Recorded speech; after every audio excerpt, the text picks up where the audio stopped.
Buenas tardes a todas, a todos. Continuamos hoy con el seminario sobre derechos humanos y memoria, perteneciente al programa de contenidos transversales acreditables de grado de la Facultad de Humanidades y Artes de la UNR. En el marco de la unidad 4, la última unidad, Memoria y Políticas de Reparación, tenemos el agrado, el honor de recibir a la doctora Marianela Escoco. Marianela es profesora, licenciada y doctora en Historia y docente de Teoría Económica de la carrera de Historia. En sus trabajos de investigación se ha especializado en la historia local del terrorismo de Estado y en la evolución del movimiento de derechos humanos rosarino.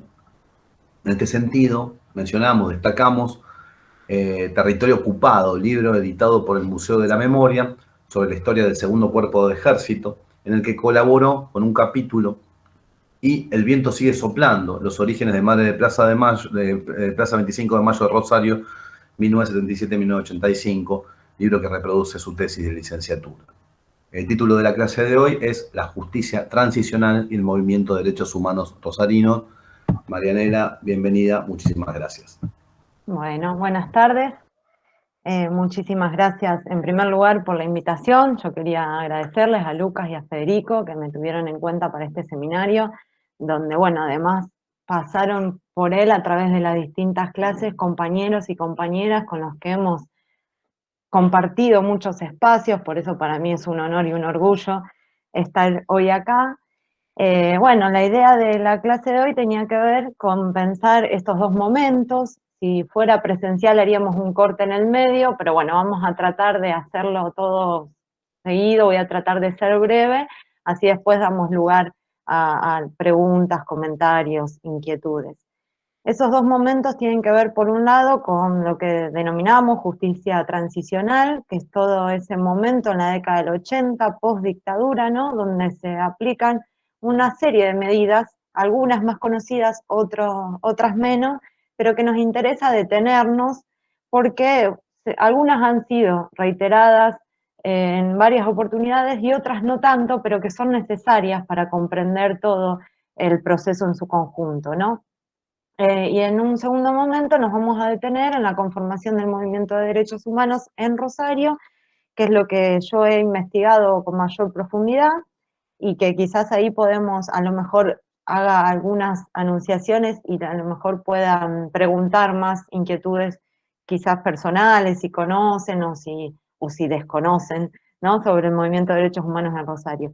Y si nos queda un ratito, a lo mejor yo también quería retomar en realidad algunas cuestiones que surgieron en la clase pasada, que no pude estar de manera sincrónica, pero que después lo escuché a Rubén, que me parece que pueden ayudar más pensando en esta clase, si hay docentes o futuros y futuras docentes, nos pueden ayudar también a complejizar de alguna manera esos debates que todavía existen con respecto no solo a la justicia transicional y al movimiento de derechos humanos, sino también, bueno, y específicamente a la represión de la última dictadura militar, ¿no?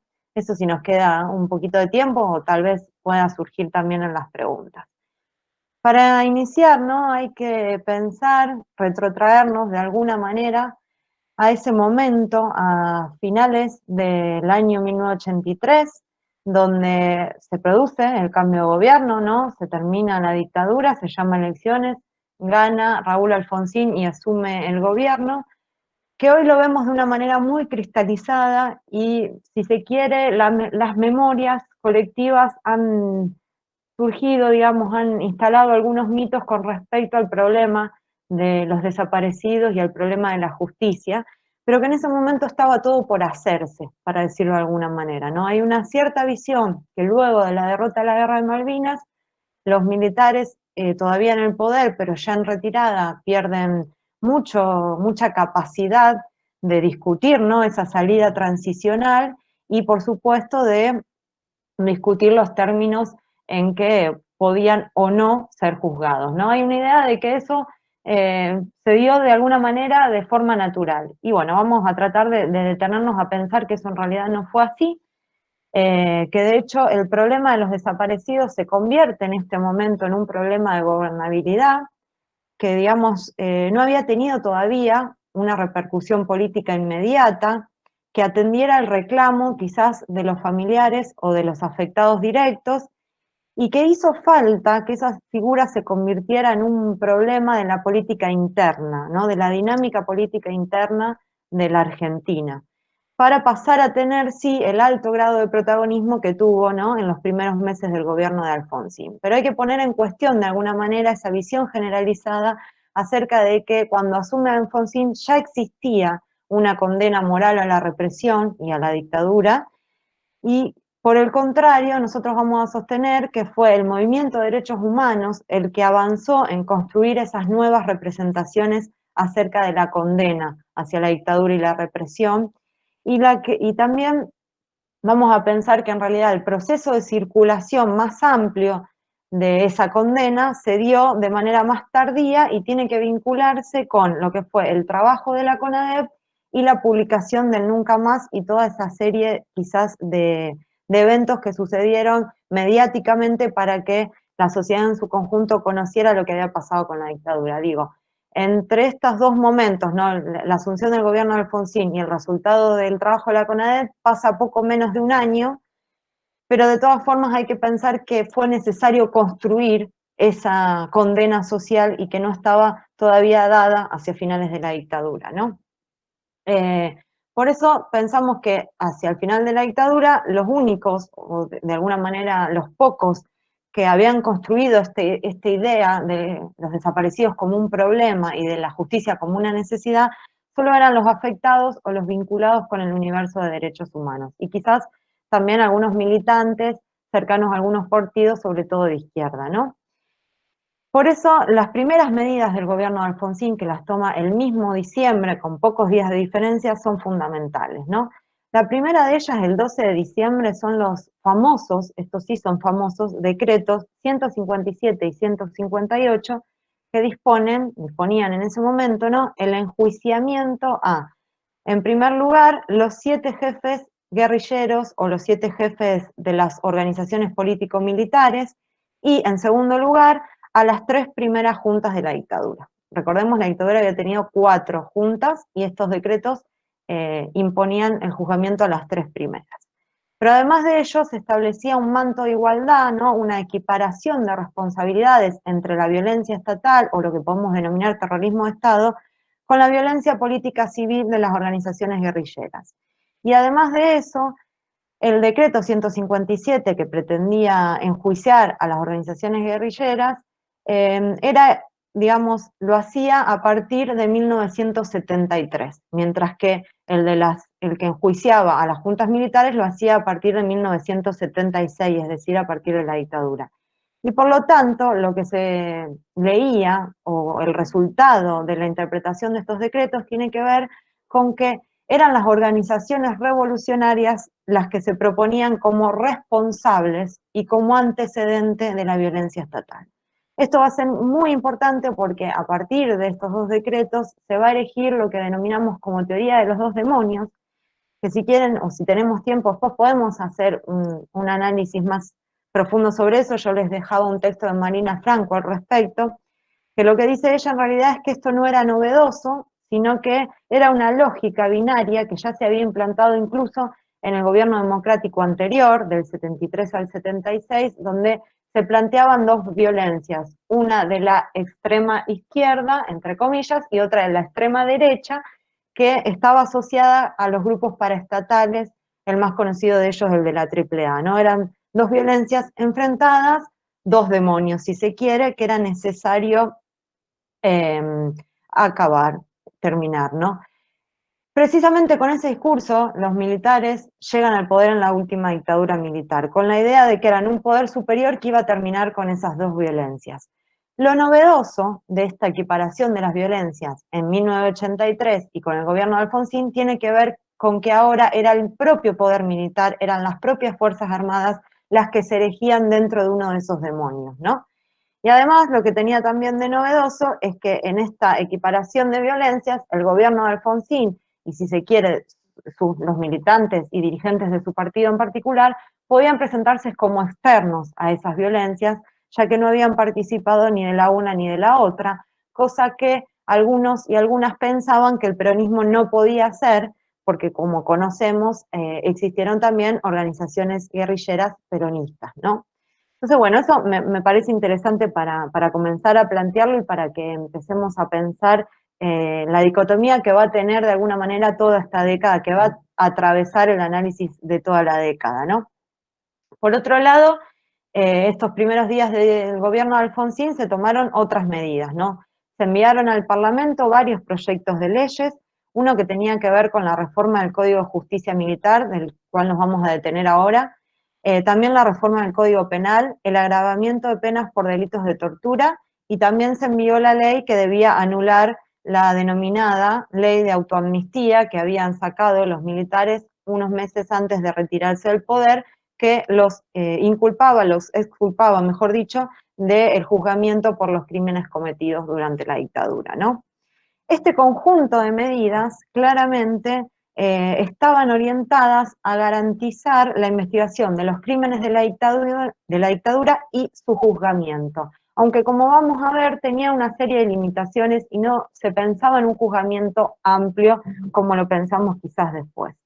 Por lo tanto, el problema de la justicia se constituyó como un problema central de la transición en este momento, pero además hay que pensar, como decía antes, que no estaba claro qué tipo de justicia se iba a implementar. Ni siquiera para los organismos de derechos humanos estaba claro qué se podía o qué se debía construir como justicia o como castigo, que eran lo que pedían los organismos de derechos humanos, y eso quedó evidenciado, ¿no?, en los otros procesos transicionales del cono sur de la región, que ninguno de ellos aplicó un proceso de juzgamiento y castigo, y también quedó claro más adelante con el caso sudafricano.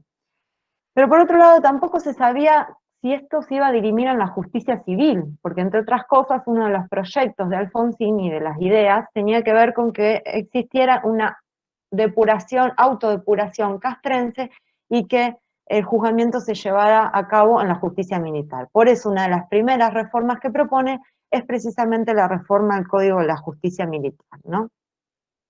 Además, Alfonsín venía anunciando desde la campaña, y esto es algo que varios autores resaltan, pero que de alguna manera políticamente o socialmente se ha olvidado, Alfonsín venía anunciando lo que se llamaron los 3 niveles de responsabilidad para este juzgamiento, ¿no?, de los crímenes cometidos en la dictadura.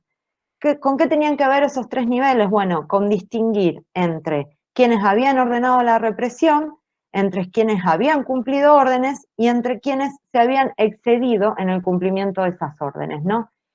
Y solamente iban a ser penalmente responsables los que habían ordenado la represión y los que habían cometido algunos excesos. Es decir, los que habían cumplido órdenes, no. ¿Sí? Esto en la idea de juzgamiento de Alfonsín, quien calculaba con su equipo de trabajo, ¿no?, que serían sujetos al proceso judicial alrededor de 100 oficiales superiores, ¿sí? Todo esto antes de que comience todo el trabajo de investigación, incluso de la CONADER, ¿no?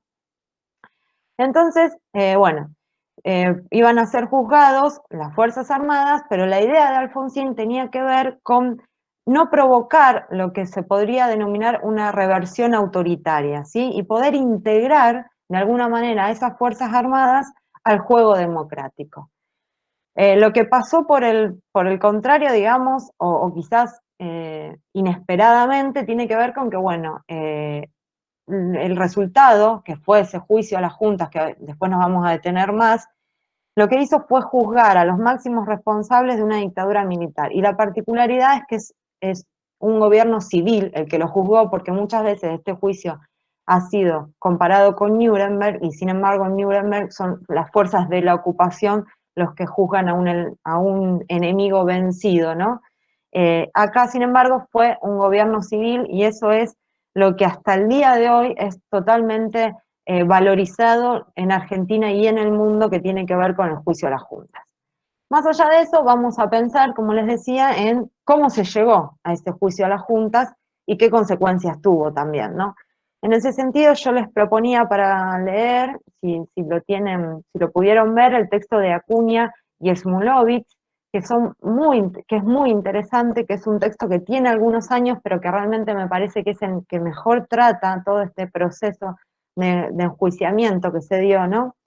Y lo que ellos se proponen es, como objetivo, ¿no?, analizar las razones que explican o que explicaban la dinámica que asumió esa lucha política ligada a los derechos humanos y también a las tensiones cívico-militares del momento. Y muy tempranamente en el texto ellos ya anuncian algunas de sus conclusiones que son muy interesantes. La primera tiene que ver con que la política de persecución penal que se proponía el gobierno en esta primera etapa de la transición no fue la que finalmente se terminó aplicando, y por eso esta justicia que de alguna manera supimos construir fue la consecuencia de una articulación del conjunto de estrategias implementadas por los diferentes actores en juego, dicen ellos. Esos actores son el gobierno, pero también las Fuerzas Armadas y el movimiento de derechos humanos, ¿no? Como les decía, ninguno de estos actores tampoco logró imponer todos sus requerimientos o todos sus objetivos, por eso el resultado fue la consecuencia de la articulación de todos ellos, y además ellos analizan, estos autores analizan que lo que se resolvió en realidad fueron las tensiones y las luchas políticas, político-militares, digamos, las relaciones civiles militares y también las luchas intramilitares, digamos, lo que permitió todo este proceso judicial, entre otras cosas, fue resolver algunas cuestiones intramilitares. Y la consecuencia quizás más directa fue, de alguna manera, la subordinación del poder militar al poder constitucional, ¿no? Aunque transcurridos los años nos costó pensar en esto, luego de los levantamientos cara pintadas y los indultos, ¿no?, que terminan consiguiendo los militares, pero sin duda las Fuerzas Armadas terminaron subordinadas al poder constitucional, hasta el día de hoy eso sucede así, y desprestigiadas claramente en la sociedad, que finalmente logra esta condena social a sus crímenes, ¿no? Bueno, brevemente vamos a analizar las estrategias de cada uno de estos actores, ¿no? Por un lado, las estrategias del gobierno, que tenía, si se quiere, un doble objetivo, como les decía: sancionar a los miembros de las Fuerzas Armadas que habían cometido violaciones a los derechos humanos, pero también incorporar a los militares al juego democrático. Para eso, el gobierno intentó implementar una serie de estrategias que debían resultar de, en primer lugar, esto que les comentaba, un autojuzgamiento, una autodepuración, para lo cual quería hacer esta reforma en el Código Militar y que sean el propio Consejo Supremo de las Fuerzas Armadas el que juzgara a los militares involucrados en ellos. Y a la par, con esta idea de no, digamos, de que no pareciera que se estaba haciendo una campaña antimilitar, es que ordena también la persecución penal de los líderes guerrilleros, como les decía antes, y esta idea pretendía sustentar precisamente que no se perseguía solamente a los militares o solamente a uno de los demonios, ¿no? Ahora bien, para el juzgamiento entonces se propone dos leyes fundamentales. La que les decía antes, la que derogara la ley de autoamnistía, que finalmente sale por unanimidad, y por otro lado la que pretendía especificar la extensión y el alcance de la responsabilidad penal y la jurisdicción en la que iban a ser juzgados esos crímenes. En cuanto a la jurisdicción, como les decía, la intención del gobierno era que lo haga el Consejo Supremo de las Fuerzas Armadas a través del personal militar. Y en cuanto a la extensión y el alcance de la responsabilidad legal, tenía que ver con esta idea de los 3 niveles de responsabilidad, que después conocimos como obediencia debida, ¿no? Para que, bueno, pudiera presumirse que había quienes habían recibido órdenes y por lo tanto no tenían responsabilidad o culpa. Para ello intentó poner un artículo en este Código de Justicia Militar donde sostenía que se presumirá, salvo prueba en contrario, que se obró con horror insalvable sobre la legitimidad de la orden recibida. Es decir, que se recibió una orden y que se tuvo que cumplir. Ahora bien, en el debate parlamentario, un diputado logró, junto a su bloque, ¿no?, el diputado neuquino Zapac, logró imponer unas 11 palabritas más detrás de estas que le leí recién, que tenían que ver con que decía, excepto cuando consistiera en la comisión de hechos atroces o aberrantes, ¿no? Esto también ha sido bastante conocido. Estas 11 palabras, que parecen muy simples y que en ese momento quizás no se tomó la dimensión de la importancia que tenía, lo que hizo en realidad es impedir limitar el número de posibles imputados, que era el objetivo del gobierno. Porque la expresión hechos aberrantes o atroces quedaba abierto a la interpretación judicial y todos los jueces podían considerar que habían cometido hechos aberrantes y atroces, ¿no? Por lo tanto, este fue el primer inicio del fracaso de la estrategia judicial del gobierno de Alfonsín, ¿no?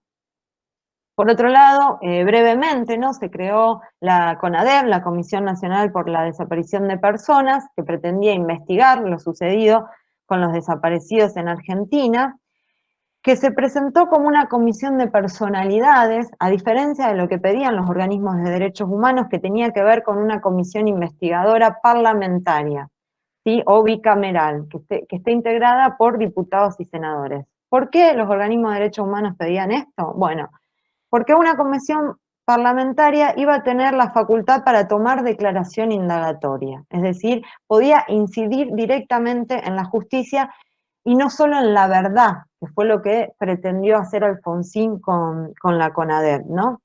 Y además creían los organismos, ¿no?, que iba a tener, si se quiere, mayor objetividad, siendo que la iban a integrar representantes del pueblo, elegidos democráticamente como eran los senadores y los diputados. Bueno, en esta batalla la gana Alfonsín, no la gana el gobierno, y lo que se hace efectivamente es una comisión de notables que, sin embargo, y a pesar de la oposición de los organismos, sobre todo en Madre de Plaza de Mayo, hoy en día también reconocemos mucho la labor de la CONADEP porque llevó a cabo una investigación increíble. Se había propuesto un plazo de 6 meses que terminaron extendiéndose por 3 meses, pero de todas formas, en 9 meses logró, ¿no?, documentar la desaparición de casi 9.000 personas, la existencia de más de 350 centros de detención clandestinos en todo el país, y logró reunir una cantidad de pruebas que luego fueron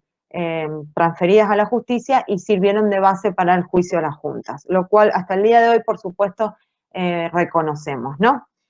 En esto también me quería detener un segundo, si quieren después lo ampliamos, ¿no? Pero no podemos, yo considero, ¿no?, que no se puede tomar como definitiva la cifra de casi 9.000 compañeros y compañeras desaparecidas, precisamente por estas cuestiones que le estoy diciendo. Fue una comisión que funcionó 9 meses y a pesar del trabajo increíble que hizo, claramente no llegó a todos y a todas los lugares y las personas, ¿no?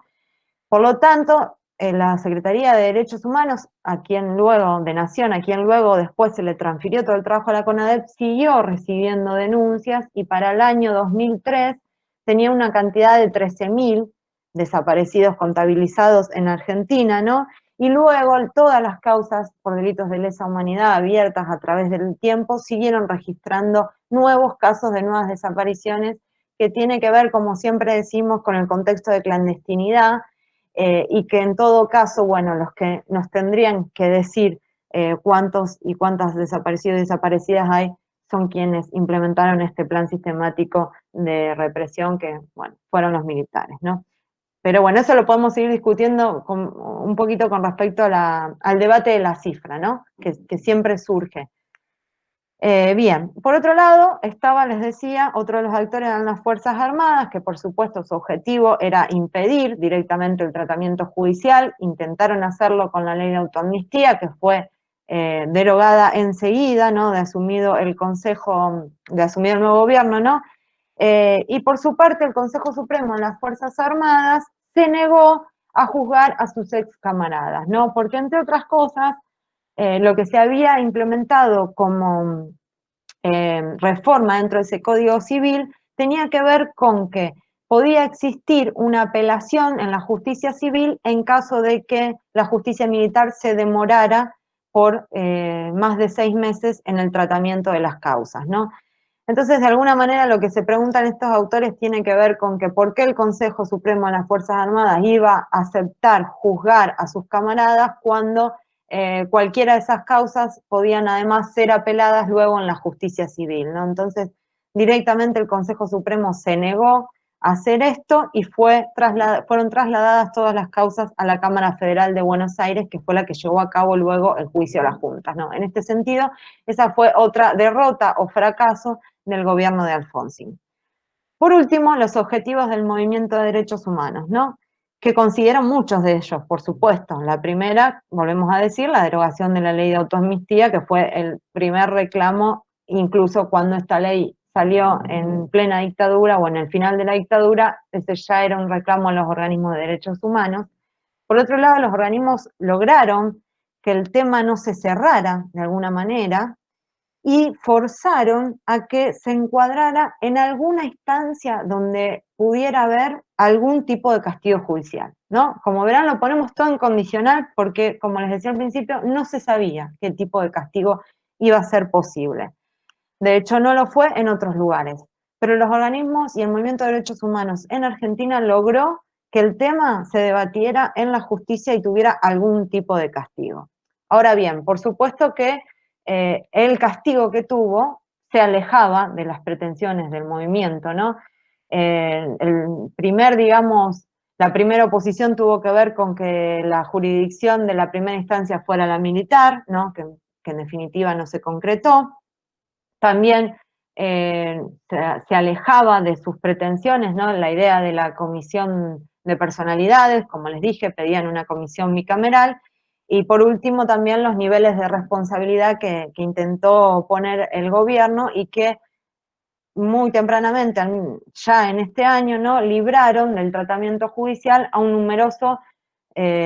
numerosa cantidad de oficiales jóvenes que habían participado en la represión, pero que se los consideró que recibían órdenes, ¿no? Entonces, desde el comienzo, el movimiento de derechos humanos no estuvo completamente de acuerdo con esta política de juzgamiento, ¿no?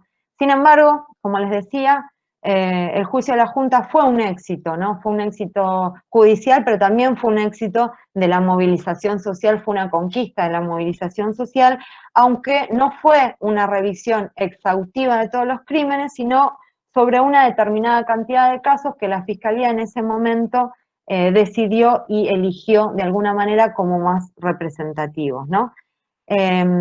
En esto también quería hacer un paréntesis con respecto a Rosario, ¿no? Porque dentro de la estrategia judicial, Rosario fue definido como uno de los lugares claves donde se aplicó el terrorismo de Estado. También se seleccionaron una cantidad de casos y de compañeros y compañeras que fueron a testimoniar entre finales de junio y principios de julio del 85, ¿no? Y que, bueno, tenían que ver con todo lo que había sido el circuito represivo de, por un lado, la patota militar y por otro lado, la patota de la policía con Fesset a la cabeza. Después vamos a hablar un poquito de esto si tenemos tiempo, ¿no? Finalmente, y después de 5 meses de testimonio y de más de 800 testigos, el juicio llegó a su fin y, bueno, condenó a las primeras juntas, pero sin embargo, y acá hubo otra vez una gran oposición del movimiento de derechos humanos, los miembros de la penúltima junta militar, o sea, la del 79 al 82, no fueron juzgados, y entre ellos, por supuesto, estaba Leopoldo Fortunato Galtieri, que había sido presidente y responsable de la Guerra de Malvinas, pero también había sido años anteriores el jefe del segundo cuerpo de ejército en Rosario, ¿no? Ellos fueron absueltos y por lo tanto esto también generó una gran crítica del movimiento de derechos humanos. No obstante eso, el juicio comprobó de alguna manera, o mejor dicho, de manera judicial, el plan sistemático de represión, ¿no? Más allá de que los organismos de derechos humanos e incluso organismos internacionales venían denunciando esto, la prueba judicial, algo que ya han visto también en otras clases, ¿no? Lo que representa la verdad jurídica, aparece como una verdad social en este momento, ¿no? Y además de eso recopiló información importantísima, algunas ya la había recopilado la CONADEM, ¿no? Pero otra vez el juicio a las juntas le dio valor jurídico, le dio prueba jurídica, lo que permitió que se continuara con estos procesos judiciales en todo el país. Y acá hay algo muy importante para resaltar de la sentencia de la causa del juicio a las juntas, que tiene que ver con que se adhirió el denominado punto 30, que fue muy importante y muy conocido, que daba la posibilidad para juzgar a los militares, a otros, los que no habían sido juzgados en este juicio, que habían cumplido, digamos, que habían cumplido un rol importante en la represión, ¿no? A través de, bueno, en distintas provincias sobre todo. Fue así que, entre otras cosas, en Rosario, la Cámara Federal de Rosario pudo juzgar a Galtieri por su participación en el comando del segundo cuerpo de ejército, ¿no? Y también por la guerra de Malvinas, cosa que no se había juzgado en el juicio de las juntas, ¿no? También en Rosario se instruyó lo que conocemos como causa FESED, que es el origen, ¿no? de la hoy causa FESED, de la que hablaron Gabriela y Gonzalo, ¿no? En las primeras clases, que también por el trabajo de los organismos de derechos humanos de Rosario, que habían logrado constituir una gran cantidad de pruebas e incluso habían presentado esta causa en abril del 83, es decir, todavía en dictadura, en el Consejo Supremo de las Fuerzas Armadas, ¿sí? Fíjense qué interesante, los organismos de Rosario, previsoriamente, ¿no? Ya habían presentado esta causa, ya en un contexto, ¿no? Post Malvinas y de transición, ¿no? Pero todavía en dictadura habían presentado esta causa, que fue la 47.913, titulada FESED Agustín y otros, que está completa además en el Museo de la Memoria si la quieren consultar. Ya en abril del 83 los organismos la habían presentado. Y 3 años después, a partir del punto 30 en la sentencia de la causa del juicio de las juntas, esta causa pasó a la Cámara Federal de Apelaciones de Rosario y fue, digamos, llevada a cabo a partir de mayo del 86 en Rosario, ¿no? Bien, eso para hacer un paréntesis. Por lo tanto, este juicio, de alguna manera, presentó un fracaso o una derrota al gobierno que lo que pretendía era limitar el juzgamiento. Y lo que hizo fue abrir un montón de causas en todo el país, ¿no? Entonces, el gobierno volvió a la carga para pensar en diferentes estrategias para limitar otra vez, insisto, este proceso. El primer intento para ello es menos conocido, por eso les decía, hay cosas que son más conocidas y otras que no. Tiene que ver con que envió el gobierno una instrucción a los fiscales generales para que, bueno, de alguna manera pudieran rever esta idea del artículo 11, el de reforma del Código Militar, que les hablaba al principio, que tenía que ver con la obediencia debida, y poder orientarlo a una cierta capacidad decisoria, ¿no? De los subordinados, ¿no? Una especie de obediencia debida, con otras palabras, ¿no? Sin embargo, esta instrucción a los fiscales tuvo una fuerte oposición, no solo de los partidos políticos del Movimiento de Derechos Humanos, sino también de los propios fiscales que amenazaron con renunciar, ¿no? Y si se aplicaban estas instrucciones, y por lo tanto esto quedó, digamos, sin efecto al instante y por eso quizás es menos recordado. Ahora bien, el segundo intento del gobierno es la denominada y muy conocida ley de punto final, ¿no? Que, bueno, se pretendía de alguna manera fijar una fecha tope para, por la cual, digamos, podían ser requeridos a prestar declaración indagatoria a los imputados. A partir del momento de presentación de la ley, que eran 60 días, ese era el tiempo que podían presentarse indagatoria y después de eso, de alguna manera, los crímenes prescribían, ¿no? Por eso, estos autores lo que analizan tienen que ver con que por primera vez lo que se presentaba no era una inimputabilidad, ¿no? Por inocencia o por haber recibido órdenes, sino que tiene que ver con una prescripción de la acción penal. Por eso los organismos de derechos humanos la denunciaron como una amnistía encubierta. Esta ley fue aprobada. Otra cosa muy importante para resaltar es que el gobierno no toma una decisión por decreto, sino que al mandarla al Congreso y ser aprobada en el Congreso, lo que intenta es responsabilizar a todos los niveles del Estado y no que sea solo una decisión del Ejecutivo, ¿no? Y al mismo tiempo también hay que resaltar que no tuvo una oposición en el Senado ni en la Cámara de Diputados y que por lo tanto fue aprobada. No obstante ello, ¿no? No obstante que fue aprobada, no tuvo tampoco los resultados que esperaba el gobierno, porque lo que hicieron las cámaras federales de todo el país, inclusive la de Rosario, fue suspender la feria judicial de enero, ¿no? Esta ley salió en diciembre y también se jugaba con eso, que iba a haber una feria judicial de un mes, entonces iban a ser muy pocas las causas que se iba a presentar. Yo creo que por única vez en la historia, habría que chequearlo, las cámaras federales suspendieron la feria judicial de enero y recibieron una catarata de denuncias y de imputaciones y de procesamientos que claramente excedió a lo que esperaba el gobierno, y que cuando se cumplieron esos 60 días, ¿no?, habían sido procesados más de 300 oficiales, ¿no?, de alta graduación, que era mucho más de los 100 que les decía al principio que esperaba el gobierno, ¿no? Generalmente estas leyes son recordadas juntas, ¿no? Punto final y obediencia debida, que tuvieron muy pocos meses de diferencia.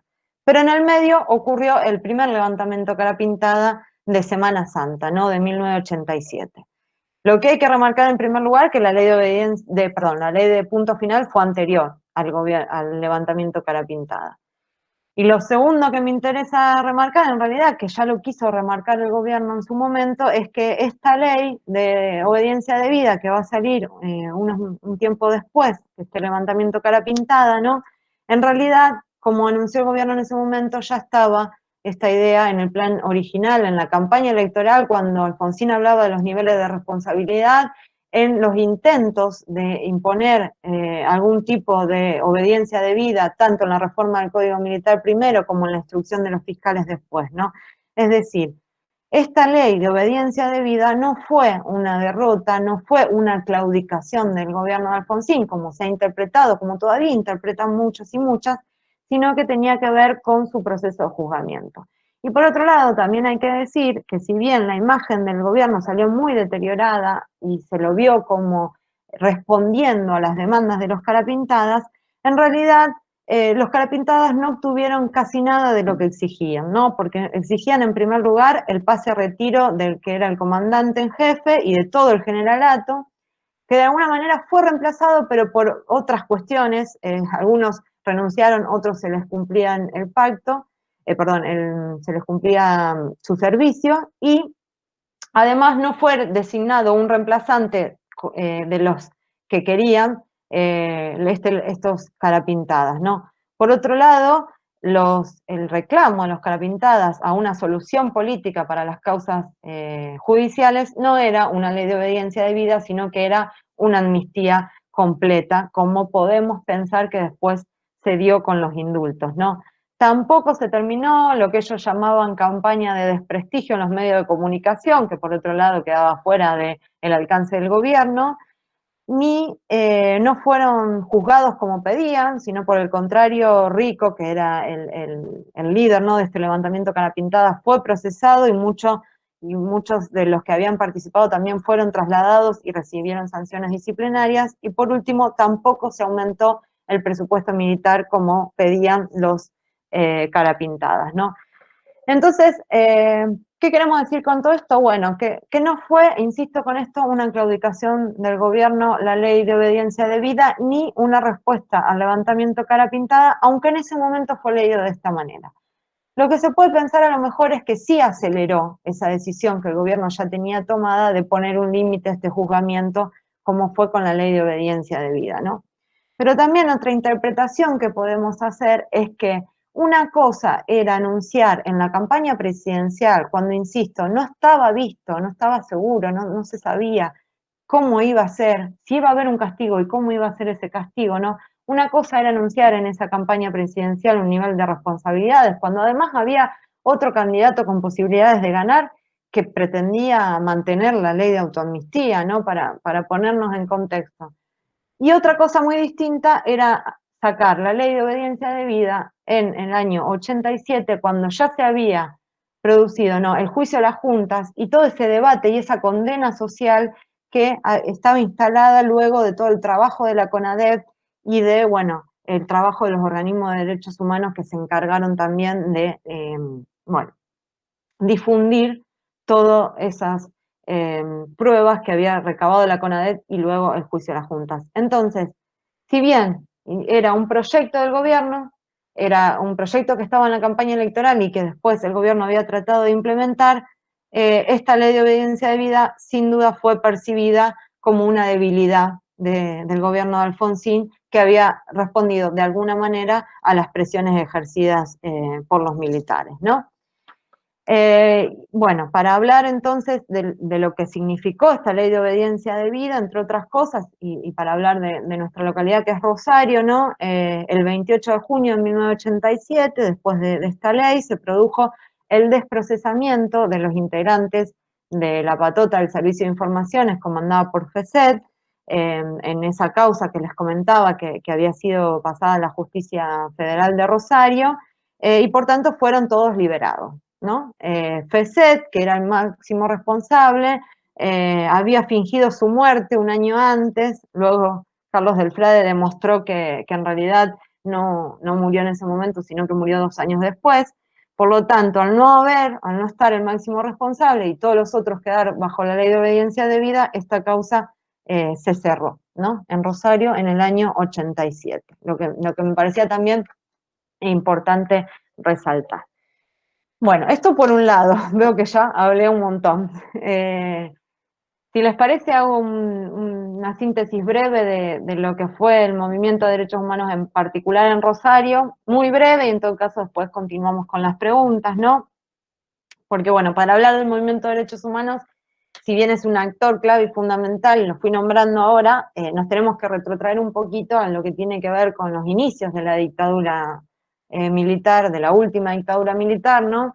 Y que comenzó muy tempranamente, si bien también existen experiencias previas, que habían participado comisiones de presos políticos en la dictadura anterior, e incluso en el gobierno democrático, digamos, la magnitud y la especificidad de la desaparición, lo que generó en muchos familiares tiene que ver con un grado de incertidumbre muy grande, y tuvo que ver con, bueno, salir a reclamar y a buscarlos en un montón de lugares donde, bueno, podían estar, ¿no?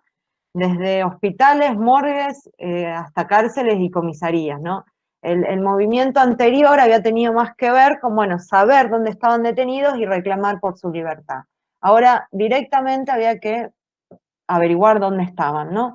Y yo digo siempre lo mismo, porque a veces, en la actualidad, nos parece que siempre se buscó la verdad, o se buscó algún tipo de certeza de lo que había ocurrido. Y en realidad en ese momento lo que buscaban era efectivamente encontrarlos detenidos en algún lugar, como siempre dicen todos y todas aquellas que participaron de este movimiento, ¿no?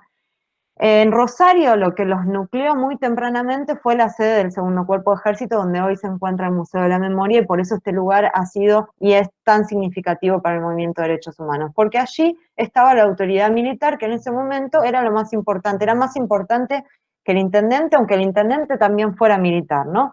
Pero las decisiones se tomaban ahí, y sobre todo las decisiones represivas, ¿no?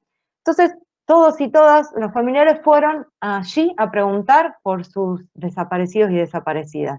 Se encontraron, se dieron cuenta que no eran los únicos y comenzaron a reunirse, primero en casas particulares y luego la Liga Argentina por los Derechos del Hombre, ahora cambiaron su nombre por Humanos, era el único organismo que funcionaba en el país, les cedió un lugar en lo que fue la casona, lo que ellos recuerdan como la casona de la Cortada de Ricardone.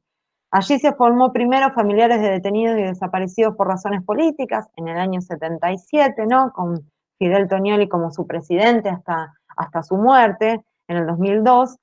Y al mismo tiempo, muchas madres de Rosario viajaban a Buenos Aires a participar de las madres de Plaza de Mayo, de las marchas y las rondas de las madres. Por lo tanto, yo siempre digo, acá hubo madres antes de que se funde Madres en Rosario, ¿no? Porque primero participaban de las marchas allá, viajaban todos los jueves, con lo que significa ese esfuerzo de ir a Buenos Aires a reclamar, a pedir por sus hijos, ¿no? Y sus hijas desaparecidos y desaparecidas.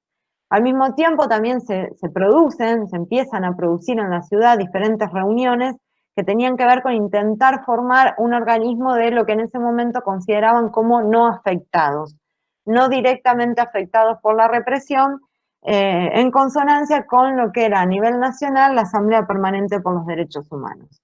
En Rosario tuvo sus particularidades, tuvo un proceso, si se quiere, de latencia de la formación de ese organismo que tardó muchos años, entre otras cosas por cuestiones de seguridad. Yo siempre digo lo mismo, Rosario es una ciudad grande, pero no es tan grande como Buenos Aires.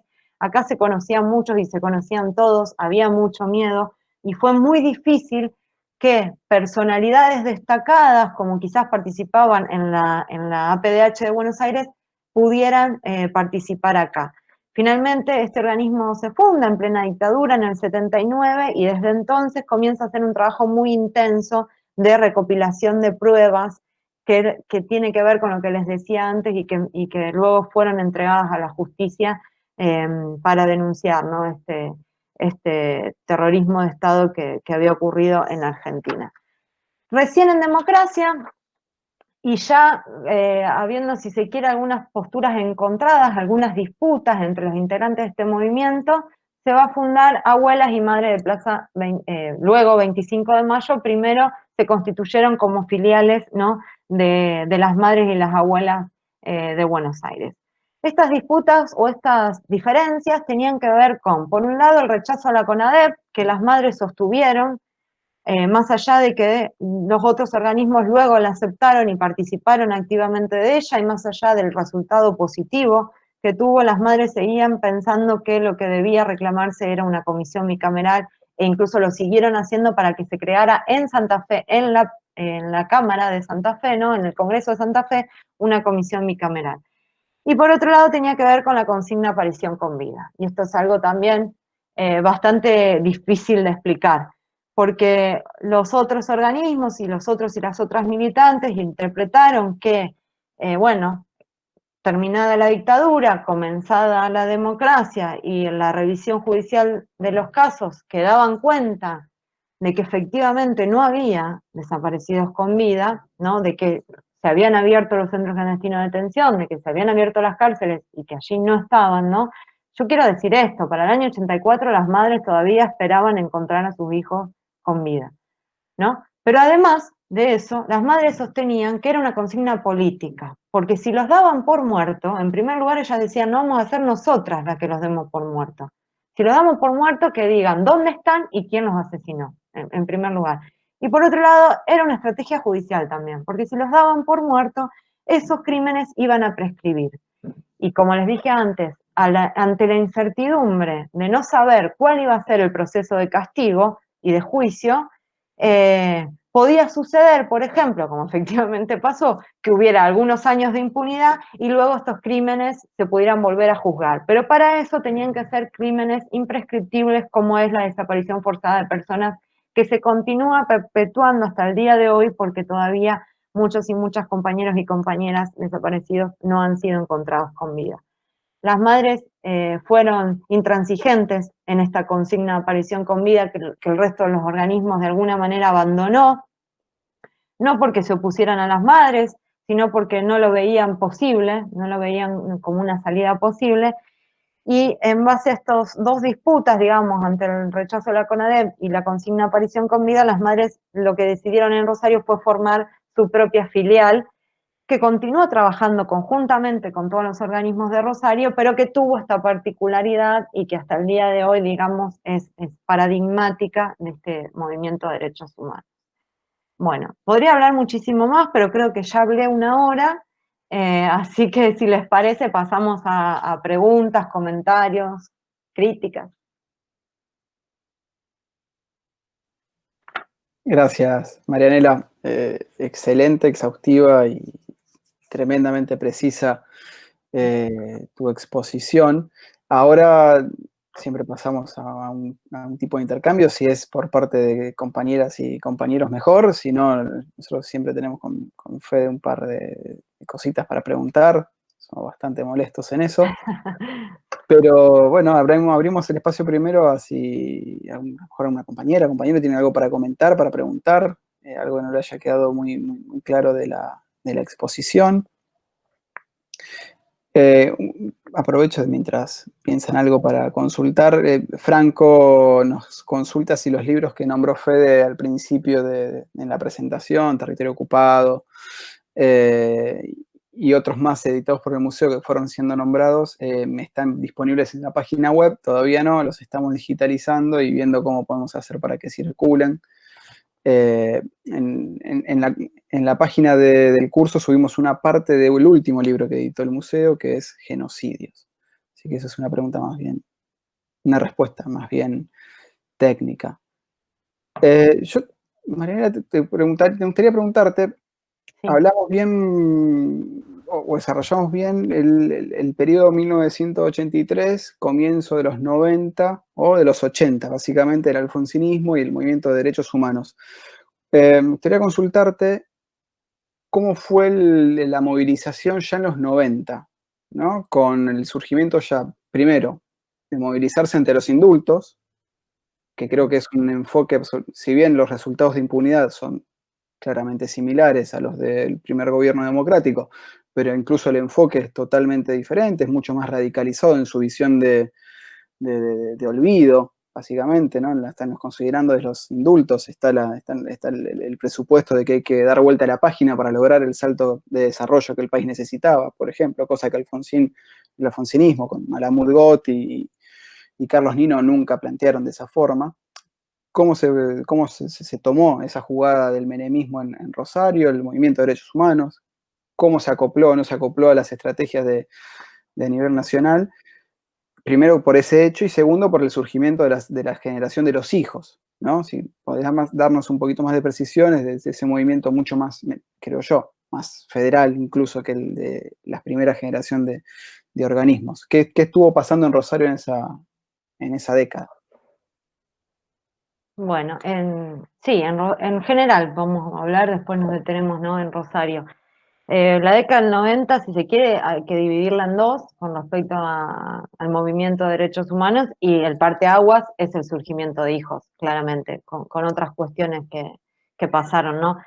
En cuanto a la primera parte de la década del 90, con el gobierno de Menem, que inicia con los indultos, que si bien los deja a todos libres, el indulto lo que hace no es igual que una amnistía, o sea, se saca la responsabilidad penal, pero no se niega, lo que hablábamos antes de negacionismo, el hecho en sí, el crimen cometido, ¿no? Entonces, lo que llevó a cabo Menem, para decirlo de alguna manera, y que se hizo en otros países, tenía que ver con una política más de verdad, pero sin justicia, ¿no? Esto es algo que incluso se debate hasta el día de hoy, cuando se dice, bueno, pero si no los juzgamos y nos dicen dónde están los compañeros desaparecidos, los nietos apropiados, sería mejor. Bueno, en realidad se ha comprobado que en los lugares donde se ha llevado una política de verdad y no de justicia, esto tampoco fue factible y nunca dijeron, con las particularidades de cada lugar, ¿no? Pero en rasgos generales nunca dijeron nada considerable. Pero Menem apostó a una política de verdad y además de reconocimiento.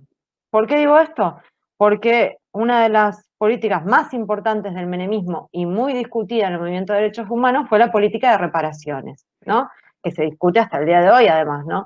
Que tenían que ver con una reparación monetaria a aquellos y aquellas que habían sufrido la cárcel, ¿no? La detención legal o ilegal, y a aquellos y aquellas familiares de desaparecidos, ¿no? Esto fue muy debatido porque las madres se opusieron fervientemente a esta postura, diciendo que, bueno, no se iban a vender, de alguna manera, creo que fueron las palabras de Eve.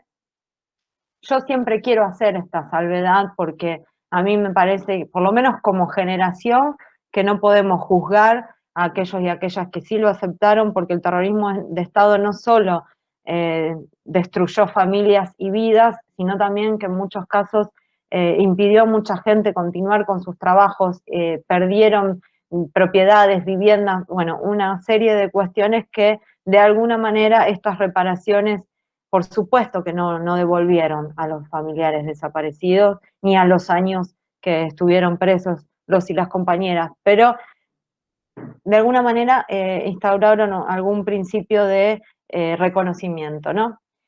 Digo esto porque a veces se lo ve al gobierno de Menem, y de hecho lo fue, como el de mayor impunidad. Aún así tampoco dio un cierre definitivo al tema, ni negó lo ocurrido en la dictadura, ¿no? Que se repare, aunque sea monetariamente, a las víctimas, no es una negación. Todo lo contrario, es un reconocimiento público de que ese crimen y de que esos crímenes habían existido, ¿no? Y en la segunda parte de lo que podemos denominar la década del 90, que aparece, ¿no? que emerge con la aparición de hijos, pero también con otras cuestiones que tienen que ver con, bueno, el 20 aniversario del golpe de Estado, que fue una movilización enorme, y con algunas declaraciones amparados en la impunidad que habían realizado ciertos militares. Se conoce mucho la de Silingo, que habló en televisión de los vuelos de la muerte, pero en Rosario también tenemos, por ejemplo, a Lofiego y a Marcote, que fueron entrevistados por Carlos del Frade, y que en ese momento de impunidad contaron algunas cosas que luego, de reabiertas las causas, se negaron a admitir, ¿no?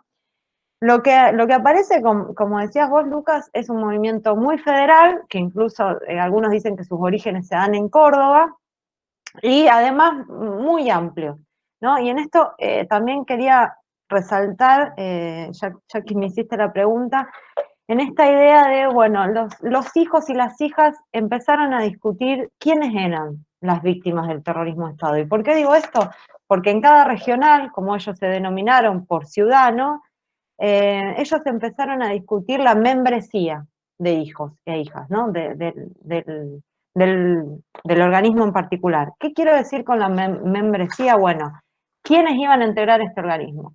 Y había tres maneras que discutían y que cada regional asumió de manera diferente. Una tenía que ver, digamos, con que integren solo la organización, solo los que eran hijos de desaparecidos o asesinados, es decir, dos orígenes los denominaban, solo aquellos que eran hijos o hijas de desaparecidos o asesinados. La segunda posición tenía que ver con aceptar también a los hijos de exiliados y expresos políticos, que eran 4 orígenes. Y una tercera posibilidad también tenía que ver con no hacer restricciones de ningún tipo y que sea una población abierta, que es la que adoptó la Regional Rosario, y que permitió que muchos y muchas que generacionalmente se identificaban con la causa y con sus compañeros y compañeras, pero no tenían ningún vínculo directo afectado, ¿no? con las víctimas del terrorismo de Estado. Y ahí también quiero hacer una salvación, porque a mí tampoco me gusta mucho usar la categoría víctima más allá de la importancia jurídica que tiene, ¿no? Pero la mayoría de las veces cuando se piensa, se los piensa o se las piensa como víctimas, de alguna manera también se las despolitiza, ¿no? Y se las desresponsabiliza, porque se piensa en una víctima inocente, ¿no? Y por ahí nosotros también nos interesa hablar de, bueno, afectados que tenían algún tipo de opciones. Si no responsabilidad, porque claramente no tuvieron responsabilidad en el terrorismo de Estado, pero sí tuvieron opciones y eligieron esas opciones, ¿no? Por esto también tiene que ver con la teoría de los dos demonios, que ha tratado de mostrar a una sociedad indefensa, ajena a esas dos violencias, y también ha tratado de mostrar a los subordinados de las organizaciones político-militares como perejiles, ¿no? Como aquellos y aquellas que, bueno, también recibían órdenes en la lógica militar y de la obediencia debida. Bueno, yo pienso que eso no era así, yo pienso que los compañeros y las compañeras tuvieron algún grado de opción, que eligieron ese camino, ya sea el de la militancia revolucionaria como el de los otros aspectos que fueron reprimidos por la dictadura, ¿no? Desde organizaciones sindicales de base, estudiantes y todos aquellos, ¿no? que tuvieran algún tipo de participación política. Nosotros creemos que es interesante devolverles el lugar de agentes que tenían. Y en ese sentido también quería decir, en base también me parece una pregunta que surgió la clase pasada, es que tiene que ver con que de alguna manera desde la dictadura hasta acá digamos, se implementaron distintos niveles en la experiencia represiva, ¿no? Poniendo la figura del desaparecido como la máxima expresión, luego aquellos y aquellas que sufrieron cárcel, detención, ¿no? Aunque sea legal o clandestina, a los familiares de desaparecidos, y por último, ¿no? a los exiliados, los y las exiliados y exiliadas, que de alguna manera, como decía Rubén el otro día, se perfilaron como privilegiados, ¿no? que lograron escapar, y por otro lado su testimonio no aparece como prueba clave en las instancias judiciales, ¿no? Entonces, de alguna manera, dentro de este grado de experiencia represiva o de modo de transitar esa experiencia represiva, se instalaron grados, que a mí me interesa matizar, ¿no? Porque, por un lado, no se puede medir el sufrimiento, ¿no?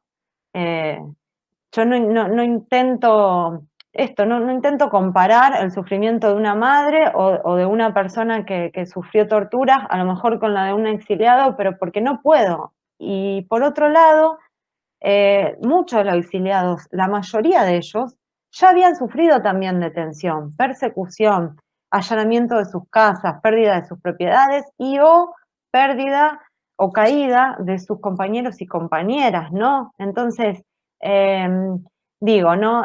Nadie decidió el exilio por voluntad propia y de hecho la mayoría o muchos de los y las desaparecidos quizás tuvieron la posibilidad de exiliar si no lo hicieron, ¿no?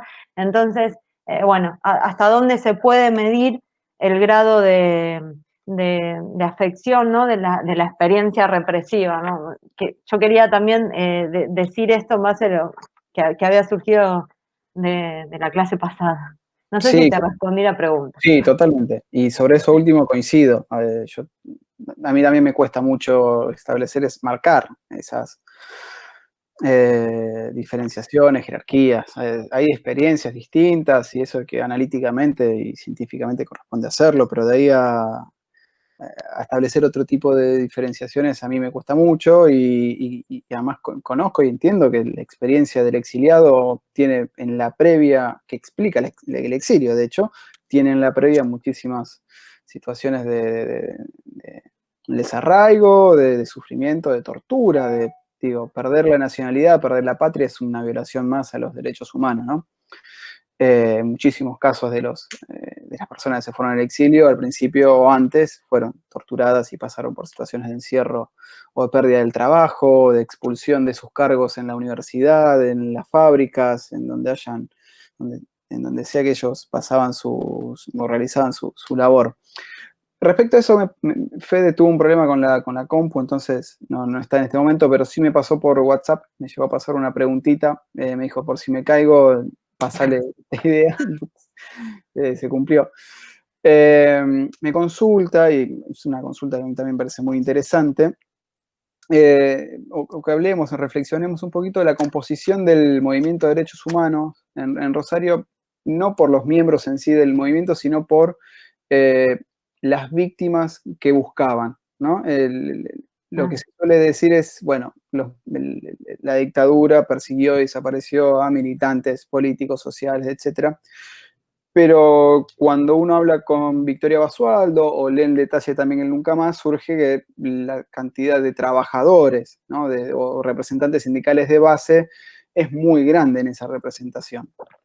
De hecho, las primeras experiencias de terrorismo estatal predictadura del 76 son dos, básicamente las más conocidas. Una, el Operativo Independencia, y otro es el operativo Serpiente Roja del Paraná, en todo el cordón industrial rosarino del Gran Rosario, con epicentro en Villa Constitución. Entonces, si podríamos charlar un poquito sobre esa composición, si eso se replica, ¿no? Esa composición se replica en Rosario, el Gran Rosario, o no, o aquí sí se aplica que la gran mayoría es militantes universitarios, secundarios, políticos, organizaciones armadas, etcétera. Sí, se replica de manera, digamos, no hay una sola, no es homogéneo, tampoco hay una sola respuesta para esa pregunta, ¿no? En primer lugar, vos lo nombraste, Villa Constitución, ¿no? Pero no solo Villa, sino todo el cordón industrial de Villa y para el otro lado, para el norte, ¿no? El cordón industrial de San Lorenzo y demás, con, bueno, lo que había tenido como la experiencia de la coordinadora intersindical en los años anteriores, que fue duramente reprimida, ¿no? Lo que sucede con ambos lugares es que la represión comienza mucho antes.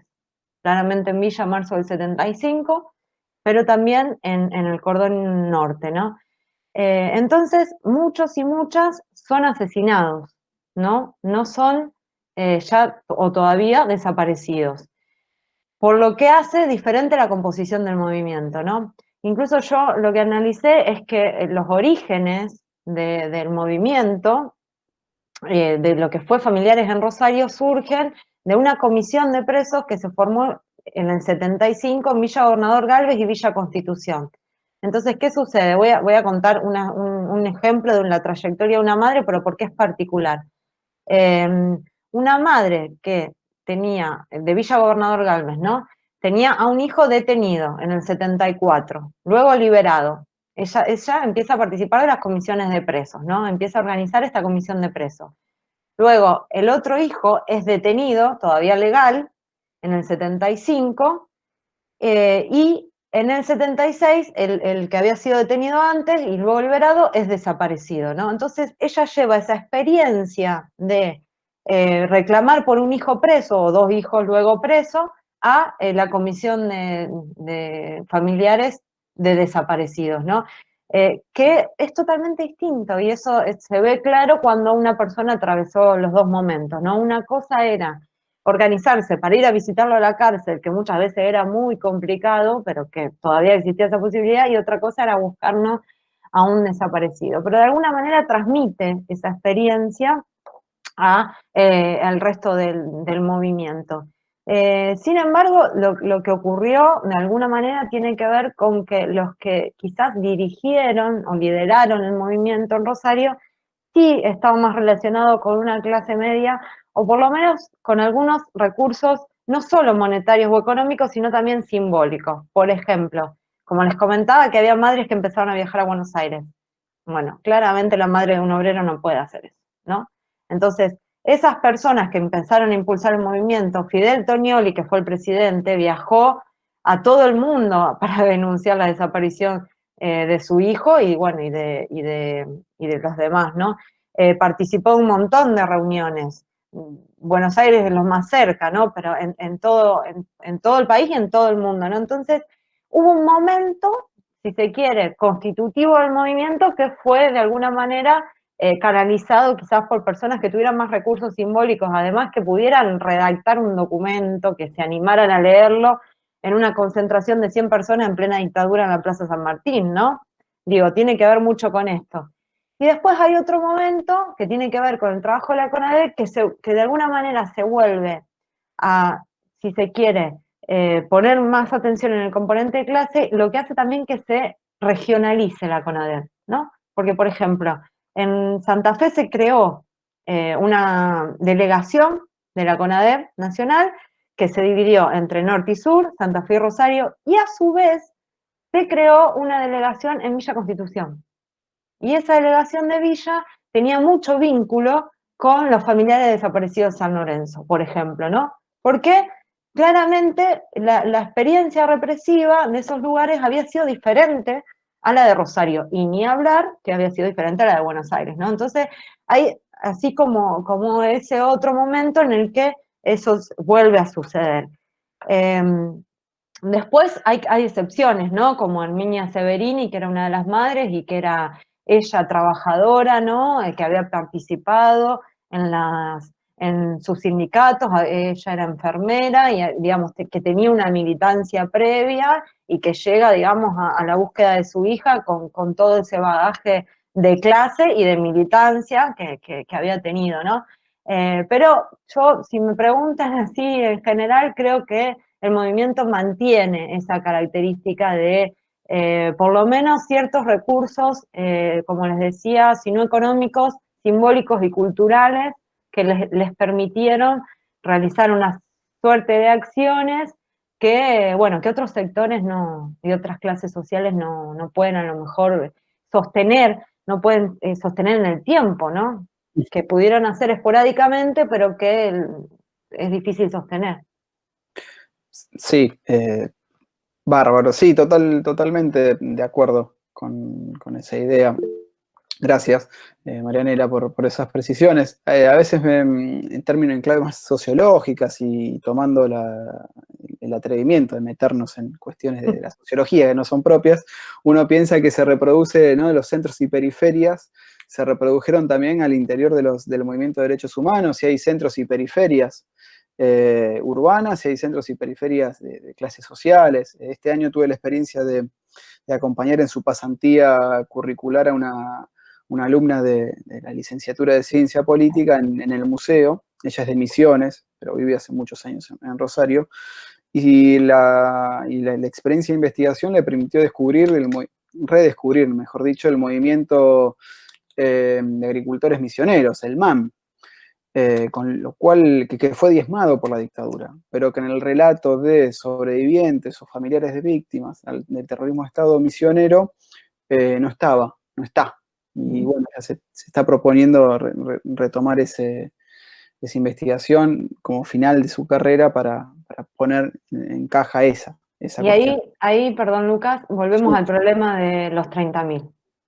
Porque a esos compañeros y esas compañeras no se los denunció nunca, no se los contó en ninguna cifra, digamos, ¿no? Esa es mi respuesta cuando alguien salta con la idea del número como si fuese un argumento. Yo tengo 3 respuestas. Uno es, perdón, no por la expresión, pero importa muy poco la diferencia entre cifras. Es una cuestión ética, moral, de derecho internacional y derechos humanos. No me vale la discusión por las cifras. Segundo, hay una cuestión clara de la imprecisión de las investigaciones que se llevaron adelante, y estamos llenos de casos de familiares o de familias cuyo último miembro fue el desaparecido, por un lado. Claro. Y por otro lado, el miedo y el trauma es tal que nunca hablaron del tema. Y tercero, ya esto más inspirado en Martín Cohen, el responsable de dar certeza por la cifra es el Estado y no los familiares. Yo con eso, punto final a la discusión, no, pero digo, esa es mi respuesta a ese tipo de argumentaciones. Tenemos varios comentarios en el chat, yo ahora te los paso. Igual, como siempre les digo, invito a que abran los micrófonos, me parece más interesante escuchar sus voces que la mía. Pero bueno, Fabiana nos consulta, si querés tomar nota, lo digo ahora y después lo retomamos. ¿Qué concepto podríamos utilizar o cuál concepto podríamos utilizar en lugar del de víctima, por un lado? Luego también Mariana hace un comentario muy pertinente respecto a la obra El hombre en busca de sentido, de Viktor Frankl. Lo recomiendo, es buenísimo ese libro. Ahí el autor describe, dice Fabiana, una metáfora sobre lo inconmensurable de lo que es el sufrimiento, ¿no? Respecto a esas jerarquías artificiales que a veces se construyen entre víctimas. Liliana nos dice, una sociedad en su conjunto atacada, todo el tejido social fue tocado, más allá de que algunos sufrimos cárceles, exilios, muertes y desapariciones.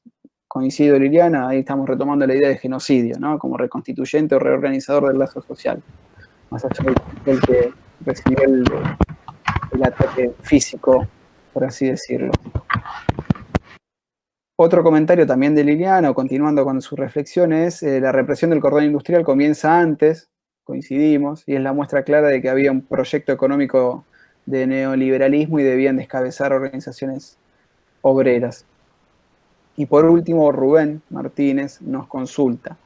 Creo que un hito de los 90 fueron los juicios de la verdad, como estrategia creada por abogados de derechos humanos para no perder la lucha por memoria, verdad y justicia. Pregunta, ¿cómo evaluás esa estrategia en los 90?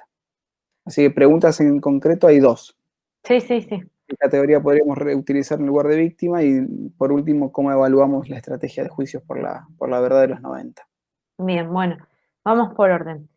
En lugar de víctima, algunos autores utilizan la categoría de afectados, que, bueno, es probable, es posible, yo la he utilizado. El problema que tiene esa categoría es que está muy, muy vinculada a los organismos de derechos humanos y a esta categorización que hizo Yelena en su momento de organismos de afectados, madres, abuelas, familiares e hijos, y organismos de no afectados, APDH, el CELS, el MED, ¿no? Y la Liga.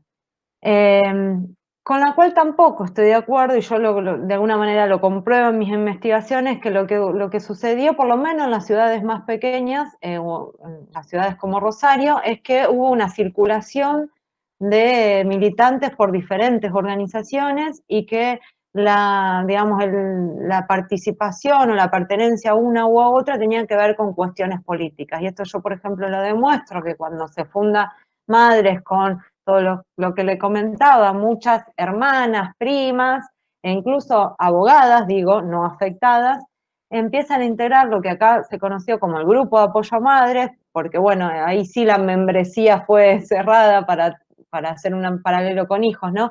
Y solo integraban madres, aquellas madres que eran madres de desaparecidos y o asesinados, pero conforman el grupo de apoyo a madres por, digamos, coincidencias políticas, ¿no? Entonces yo también discuto esta idea de organismo afectado y no afectado. La que yo utilizo es un poco complicada de pronunciar, pero me gusta mucho, que es represaliados. Porque además incluye, digo, ahora también estamos en una suerte de extensión temporal y de poder analizar esta dictadura, la última, ¿no? En un contexto mucho más amplio de represión que tiene que ver con la dictadura anterior y también con el gobierno democrático del 73-76, ¿no? Entonces, represaliado me sirve también para hablar de los presos políticos, ¿no? Y también me sirve para hablar de los exiliados, porque fueron sin duda perseguidos, ¿no? Que a lo mejor, bueno, perseguidos también es una categoría que se puede también utilizar, pero no da cuenta de la experiencia represiva, quizás perseguidos. Por eso, represaliados es una categoría que a mí me gusta y que últimamente los que trabajamos estos temas la estamos comenzando a utilizar, ¿no? Todavía cuesta un poco instalarla. La palabra de víctima, y voy a insistir con esto, la centralidad que tuvo en Argentina el proceso judicial ha hecho que muchas de nuestras terminologías estén basadas en la justicia. Y la palabra de víctima es clara, digamos, ¿no? Es una palabra puramente jurídica y la usamos muchísimo por la importancia que tuvieron y tienen acá los procesos judiciales, ¿no? Bien, con respecto a Liliana, bueno, coincido totalmente, creo que algo de eso habíamos dicho y también cuando pensaba en este cambio que se da en los primeros años del gobierno de Alfonsín, ¿no? De esta idea de incertidumbre sobre lo que iba a pasar con el castigo, a la condena social total, ¿no? De esos crímenes y a la condena a la obediencia debida, porque luego de haber conocido todo el horror, ¿no? El trabajo de Nunca Más y la CONADEP, no se podía ya negar lo que pasaba. Me parece que ese salto lo que representa es precisamente eso, pensarse a la sociedad en su conjunto víctima, para usar la palabra, del terrorismo de Estado, ¿no? Me parece que ese salto se logra dar en los 80. Después podemos pensar que se puede haber perdido puede haber sido modificado, ¿no? También cómo piensan y cómo arribamos a consensos sociales, eso va cambiando, ¿no? Pero me parece que el salto que se da en los 80, después del juicio a las juntas, tiene que ver con eso, con pensarse toda la sociedad represaliada, ¿no? Y víctima del terrorismo de Estado, ¿no? Me parece que eso es interesante. Bueno, lo que comentaba sobre la represión en el cordón industrial también ya lo dijimos. Y con respecto a los juicios de la verdad, sí, claramente fueron una estrategia muy importante, fueron muy importantes en La Plata, que La Plata es una ciudad muy represaliada con respecto a la cantidad de habitantes, mucho más que Buenos Aires, incluso si hacemos la cantidad de represaliados con la cantidad de habitantes, ¿no? Y también, bueno, por supuesto, o como consecuencia de ello, fue vanguardia en el movimiento de derechos humanos. Entonces los juicios de la verdad fueron muy importantes. La verdad que desconozco si acá tuvieron demasiada relevancia, por las entrevistas que yo realicé no fueron tan importantes, sí más los escraches de hijos. También eso es una nueva modalidad del movimiento de derechos humanos, con la aparición de este nuevo organismo que es HIJO, que en momentos de impunidad fueron muy importantes y que hasta el día de hoy, bueno, por ejemplo, recuerdo el año pasado, pre-pandemia, se había hecho un escrache a un represor que tenía prisión domiciliaria. Digo, es una estrategia que fue muy importante en los años de impunidad y que continuó después en el tiempo, a lo mejor con menor importancia, pero que sin duda, yo creo que si me preguntaran en Rosario, yo contestaría sobre los escraches, ¿no? Pero sin duda los juicios sobre la verdad fueron importantísimos, sí, sobre todo en La Plata, como les decía, pero no únicamente. No sé si había otra, si respondí todo. No había más comentarios. Yo coincido respecto a la preeminencia del escrache. O sea, más que el del juicio por la verdad aquí en Rosario, por lo menos, yo no conozco experiencias concretas. En La Plata hay experiencias concretas de ese tipo de hecho, ahí surgió principalmente esa práctica. No conocía el concepto represaliado para los estudios. ¿Es con R o con L? ¿Represaliado o represalia? Con L, Ah, represaliado. represalia. Por eso es medio difícil. Perfecto, lo tomo. No, lo tomamos y lo vamos sumando. Represaliado. Está muy bueno. Es más abarcativo y permite hablar de diversas experiencias, Ujú. sin catalogar, digamos. Claro, y bueno, y quita, primero sí, el rol el rol del concepto de víctima es eminentemente jurídico y eso es por la impregnancia que tenemos en nuestro proceso histórico del proceso jurídico, ¿no? De los procesos jurídicos cuando se habla de justicia transicional, en realidad es mucho más abarcativo que un proceso penal, ¿no? Pero digo, en Argentina los procesos penales son fundamentales. Así que, Sí, buenísimo. perdón, Lucas, dentro de la Sí. justicia transicional también están las reparaciones, ¿no? Exactamente, Todo aquello. memorialización, reparación, búsqueda de verdad, protección de archivos. Es un Ahora, proceso. en esos procesos también se sigue pensando y utilizando la categoría de víctima, ¿no? ¿Quiénes fueron reparados por el Estado? Bueno, las víctimas ¿no? Sí, más allá del castigo, por eso una cosa es la justicia transicional y otra cosa es el castigo efectivo, digo, más allá de que hubo o no castigo, el término víctima sigue siendo un término bien judicial y bien relacionado a esta justicia transicional, ¿no? Totalmente. Rubén, un comentario más.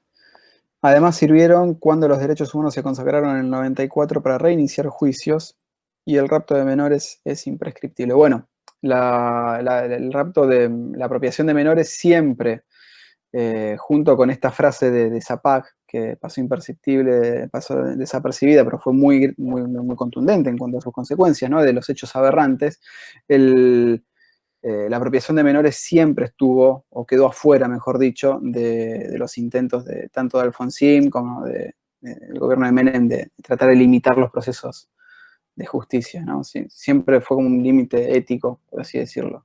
Sí, de todas formas es cierto que también pasó un tiempo de los indultos a que los organismos de alguna manera tomaran esta estrategia de darse cuenta que la apropiación de menores no estaban dentro de los indultos ni de las leyes de impunidad. Y entonces, por ejemplo, para continuar con el ejemplo, Galtieri fue imputado por apropiación de menores luego de haber sido liberado por el indulto recién en el año 98.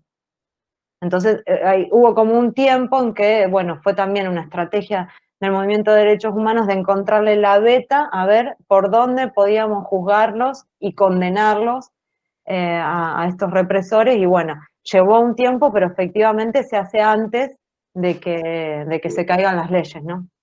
Exacto. Sí, la imagen de Videla en la parte de atrás de un camión de policías es el del 97, por ejemplo. Sí, Creo. por ahí, sí. Que yo era chico todavía y no entendía bien qué estaba pasando y después, bueno, se notaba la diferencia entre delitos y claramente la técnica jurídica puesta al servicio de una militancia. ¿Algún otro comentario, intervención, consulta? Fede, ya hicimos tu pregunta. Fue satisfecha. Gracias. Y perdón, justo se me crasheó la computadora y tuve que sacar la batería y reiniciarla. No, y con respecto, me pareció interesante bueno, gracias por la clase, fue muy buena. Gracias. Muy precisa, muy detallada. Y me gustó, digamos, un par de mitos interpretativos que desarticulaste, tanto el gobierno de Alfonsín como el de Menem. Bueno, de Alfonsín hablaste bastante, y con respecto al gobierno de Menem, mencionaste, digamos, que de algún modo no se lo había soslayado como un gobierno que había tenido una serie de reconocimientos con respecto, digamos, a la verdad histórica, digamos, y también jurídica de las víctimas. Hablaste de las reparaciones.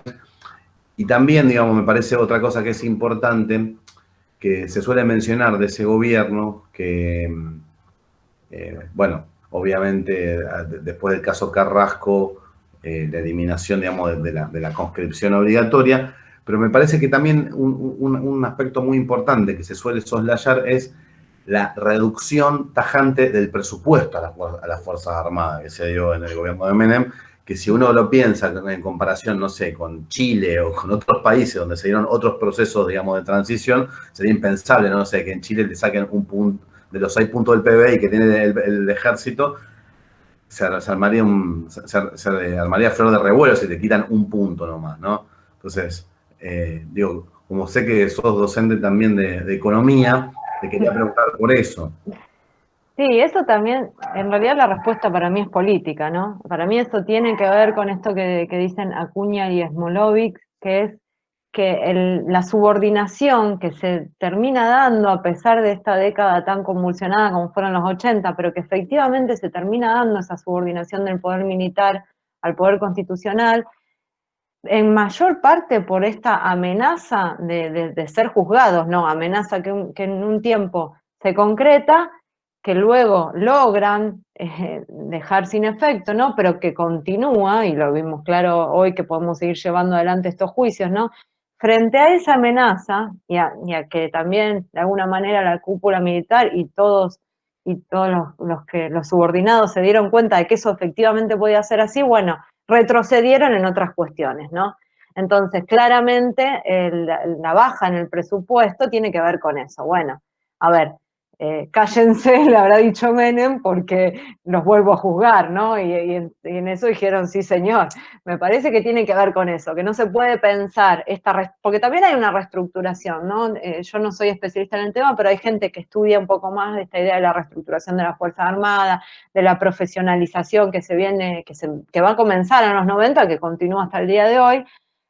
Todo eso tiene que ver con, bueno, haber dicho, bueno, acá sufrimos una derrota simbólica, si se quiere, porque al no estar detenido la derrota no es total, pero frente a esta condena social y ante la posibilidad de un juzgamiento, bueno, se dieron en todas las otras cuestiones. Yo creo que eso es clave y que entre otras cosas, como digo siempre, también se lo tenemos que agradecer al movimiento de derechos humanos, ¿no? Porque si algo hace de particular Argentina del resto de los países de la región, más allá que podemos analizar que también el movimiento de derechos humanos es particular por la particularidad, valga toda la redundancia, de la represión en Argentina, ¿no? Pero si algo tiene de específico este país que permitió ese juzgamiento, esa subordinación del poder militar y una serie de cuestiones que aunque no las valoramos tenemos garantizadas, tiene que ver con el movimiento de derechos humanos en Argentina, digamos, con la fuerza de ese movimiento, la continuidad, la capacidad, que entre otras cosas seguramente tiene que ver, volvemos a la pregunta anterior, Lucas, con la composición social de ese movimiento, ¿no? Es mucho más difícil ese sostenimiento en el tiempo, esa continuidad en el tiempo de un movimiento a lo mejor de trabajadores que, ¿no? Sin desmerecer el movimiento de trabajadores en Argentina, ¿no? Pero tiene otras particularidades, ¿no? Pero sin duda le debemos, entre otras cosas, esa subordinación del poder militar al constitucional que hizo bueno, que no salgan a pedir o que no reclamen o que no se opongan a medidas como la baja del presupuesto. Creo que tiene que ver con eso. Sí, coincide, es una combinación de políticas, de articulación de estrategias, como plantean Acuña y Smolovich, las que básicamente Menem lo que logra es, a ver, con Menem al principio hay dos levantamientos cara pintadas con Menem, y lo que sucede en ese momento es algo que no había sucedido con Alfonsín, que es que haya una represión de las propias fuerzas a sus propias camaradas de armas. Hay una restitución ahí del orden, de la cadena de mandos, de ellos, que respetan la autoridad presidencial.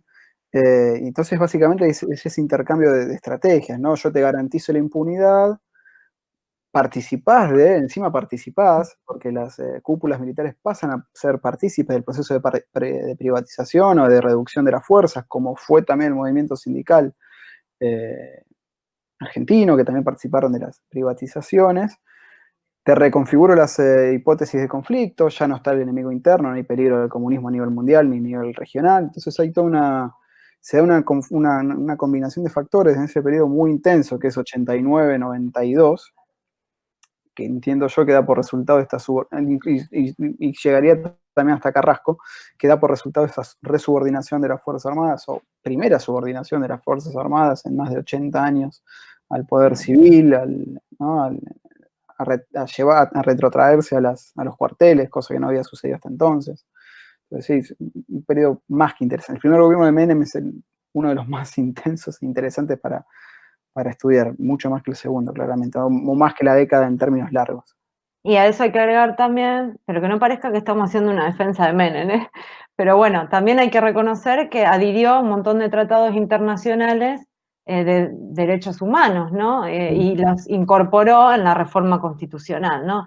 Digo, vuelvo a aclarar, creo que Menem es lo peor que le pasó al país después de la dictadura, pero si no entendemos o pensábamos o tratamos de comprender también todas estas cuestiones que puso en juego, no podemos entender la gobernabilidad que tuvo por una década, ¿no? Exactamente. Sí, sí, sí. La incorporación de los tratados es también parte del Pacto de Olivos, digo, ¿no? O sea, Sí, el sí, intento sí. de hacer de Argentina un país de mixtura presidencialista con parlamentarismo y el país estuvo en falta con el sistema internacional de derechos humanos durante mucho tiempo hasta que se incorporan esos tratados. Entonces era una llave de entrada también para otras cuestiones de nuevo orden mundial que se está Exacto. consolidando en ese momento. Pero en el Ujú. marco siempre de una movilización, una resistencia y una resiliencia impresionante de la sociedad civil por parte de los organismos, que es algo que no sucede en el resto de los países de Sudamérica, con todo respeto a los compañeros de los demás países, no pararon nunca. Siempre hubo estrategias nuevas, ¿no? Sí, exactamente. Bueno, y digo, agrego también que en ese proceso también se dio algo que, bueno, que Zaffaroni dice que cometieron un error y no se dieron cuenta con la incorporación en la reforma constitucional de todas las leyes vinculadas a pueblos originarios. Eso también, digamos, algo que se coló por la ventana y que, bueno, que por suerte, digamos, todavía sigue oficiando de freno para, bueno, toda una serie de procesos de acumulación.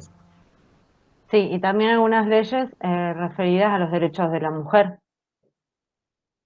que si bien todavía no tenemos tampoco todas las garantías y derechos que quisiéramos, algunos tratados también nos permiten reclamar, entre otras cosas, la interrupción legal del embarazo, ¿no? Porque están dentro de algunos de esos tratados que se incorporaron en ese momento, ¿no?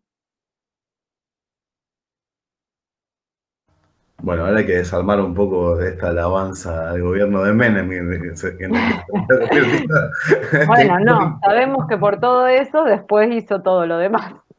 Exactamente. Fue la cuota que pagó para poder tener habilitado todo lo demás. Claro, exactamente. Básicamente. Hay otro texto muy bueno de Acuña, pero ese no tiene coautoría, es de él solo, donde analiza esos primeros 2 o 3 años de menemismo y se pregunta cómo fue que logró hacer todo lo que hizo, ¿no? O sea, ingresa con el discurso de peronismo clásico, lo rompe a los 2 meses. Salariazo y revolución productiva, plan Bungiborn. Rompe con la tercera posición. Indulta generalizado organismos, organizaciones armadas y militares. Reduce bases, echa personal. ¿Cómo hizo todo eso? Hay un texto muy bueno que mañana lo vamos a pasar y lo vamos a subir a la plataforma. Básicamente el adelanto de la hipótesis. Son todas una serie de neutralizaciones haciéndolos cómplices a todos estos actores del proceso de menemización de la sociedad. Exactamente. Claro. Por arriba y por debajo de la mesa.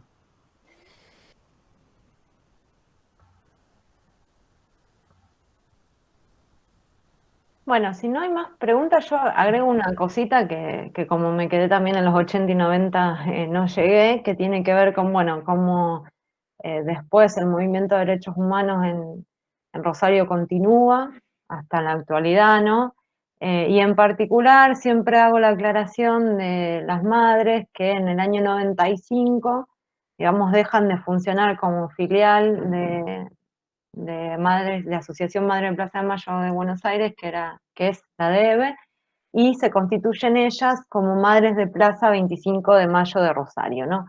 ¿Y por qué hago siempre esta aclaración? Porque, bueno, me gusta decir que las madres nunca recibieron fondos económicos, porque muchas veces, volviendo al tema que se hablaba antes de empezar, ¿no? Esta idea de lo que nos dicen o de lo que escuchamos cuando voy a dar una charla a diferentes lugares, ¿no? Y muchas veces es, bueno, una crítica a las madres a partir de lo que se escucha en televisión sobre la Asociación Madre de Plaza de Mayo. Y más allá de que también podemos hacer una valoración de eso, a mí me gusta decir que las madres de acá nunca recibieron fondos, que su local era, y digo era porque lamentablemente además de la pandemia, la mayoría de ellas fallecieron, ¿no? Digo, su local era la Plaza 25 de Mayo, nunca recibieron fondos y bueno, y tuvieron diferentes confrontaciones, en particular con la Asociación Madre de Plaza de Mayo. Eso es algo que a lo largo también de las décadas y de las políticas de revisión del pasado, de condena y castigo o de impunidad, ¿no? Generó diferentes controversias dentro del movimiento de derechos humanos y siempre, bueno, como mayor expresión eran las madres, ¿no? Entonces, bueno, muchas madres digamos, han salido, si se quiere, dolidas de esa oposición tan fuerte a las reparaciones, como les decía antes, muchos familiares en general, pero muchas madres perdieron mucho, no solo a sus hijos e hijas, entonces consideraban que que no debería ser tan, digamos, tajante esa oposición a las reparaciones. Algo similar había pasado en Rosario, no tuvo mucha repercusión, pero algo similar había pasado en la década del 80, no lo mencioné porque en Rosario no tuvo repercusión, pero vale también decirlo, que es que las madres se opusieron a las exhumaciones, precisamente por esta idea de aparición con vida y también por la idea del hijo o la hija desaparecido colectivo y no queremos que nos devuelvan unos huesos sin decirnos quién fue o sin que estén quién fue el que los asesinó, sin que sean juzgados, ¿no? Y esto también es un proceso muy personal, ¿no? Yo entiendo la consigna política y de hecho me parece maravilloso que hayan tenido esa claridad estando atravesadas como estaban por ese dolor, ¿no? Sin embargo, también entiendo a aquellas y aquellos que sí querían recibir esa exhumación y de hecho pensarlo hoy es muy difícil porque hoy en día, de hecho acá lo tuvimos a Juan, ¿no? El equipo de antropología forense hace un trabajo que es reparador y que es valorado por toda la sociedad, no solo argentina, eso no lo tengo que decir, ¿no? Juan trabajó en México, ¿no? Y sin embargo, en la década del 80, las madres se oponían a las exhumaciones. Insisto, no es una crítica, ¿eh? A mí me sigue pareciendo maravilloso que hayan tenido esa capacidad de despegarse del deseo propio, porque no creo que no lo hayan tenido, para transformarlo en una estrategia política, ¿no? Es aún así, esto y otras cosas, como les digo, generaron muchas controversias que, bueno, en definitiva lo que quería decir es que en Rosario terminaron distanciándose, es la palabra correcta, no es una ruptura, es un distanciamiento, y se constituyen como Madre de Plaza 25 de Mayo desde el año 95 hasta, bueno, la actualidad que, insisto, quedan una o dos madres y que aparte están muy viejitas y ya no pueden ir a la plaza. Pero bueno, mi reconocimiento siempre es para ellas y bueno, para todos y todas los que participaron de alguna u otra manera de esta lucha, ¿no? Un poco quería resaltar eso. Sí, gracias por hacer ese último comentario. Lila Forestelo, y yo tengo la memoria de ella nada más. Y Mimi de Vincenzo. Tienes razón, muy bien. Pero bueno, que está también muy viejita. Sí, no pueden hacer más la ronda. Solamente la ronda la están haciendo el grupo de acompañamiento. Claro, ¿no? La estaba también, ¿no? Porque pandemia mediante, este es el problema de todos los análisis que hagamos ahora, a veces yo hablo en presente de algunas cosas y bueno, tendremos tiempo para analizar qué va a pasar, ¿no? Después de todo esto. Exactamente. Bueno, gracias, Marianela. No, por favor, gracias A ustedes y a todos y todas los que se quedaron a escuchar. Dale. Bueno, gracias a todos los que siempre, a todos y todas que nos acompañan todos los viernes, hasta ahora de forma militante también. La semana que viene nos queda la última clase de profesores invitadas. Teníamos planeado que nos acompañe Susana Rosano, pero cuestiones varias, básicamente de su salud. Ella está bien, pero no puede estar el viernes que viene. Vamos a avisarles en la semana con quién vamos a trabajar. Así que bueno, las esperamos la semana que viene y nos quedan solamente 2 clases y ya vamos cerrando. Gracias de nuevo, Marianela. Gracias a todos por estar. Muchas gracias. Gracias, buen fin de semana. Igualmente.